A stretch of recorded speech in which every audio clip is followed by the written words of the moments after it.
ত্রয়োদশ জাতীয় সংসদ নির্বাচনকে সামনে রেখে ভুয়া সাংবাদিক চিহ্নিত ও প্রতিরোধে বিশেষ ব্যবস্থা নিচ্ছে নির্বাচন কমিশন। এ লক্ষ্যে সাংবাদিক পরিচয়পত্রে কিউআর কোড সংযুক্ত করার সিদ্ধান্তের কথা জানিয়েছেন নির্বাচন কমিশনার অবসরপ্রাপ্ত ব্রিগেডিয়ার জেনারেল আবুল ফজল মোহাম্মদ সানাউল্লাহ। তিনি বলেন, ভুয়া সাংবাদিকরা যাতে কোনোভাবেই পরিচয়পত্র ব্যবহার করে ভোট কেন্দ্র বা সংশ্লিষ্ট এলাকায় প্রবেশ করতে না পারে, সেজন্য এই প্রযুক্তিগত ব্যবস্থা রাখা হচ্ছে।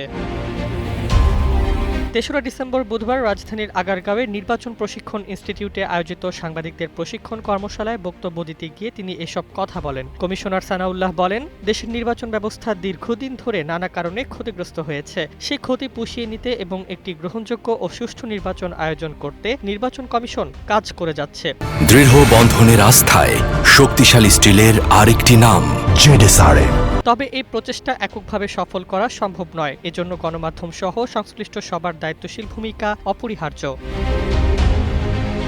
তিনি আরও বলেন, আসন্ন নির্বাচন ভবিষ্যৎ বাংলাদেশের গণতান্ত্রিক পথ চলার জন্য একটি গুরুত্বপূর্ণ টোন সেটিং হিসেবে কাজ করবে। জাতির স্বার্থে একটি ভালো নির্বাচন নিশ্চিত করতেই কমিশন প্রযুক্তি ও ব্যবস্থাপনার নানা সংস্কারমূলক উদ্যোগ গ্রহণ করেছে। এর অংশ হিসেবে সাংবাদিকদের পরিচয় যাচাইয়ে কিউআর কোড চালু করা হচ্ছে।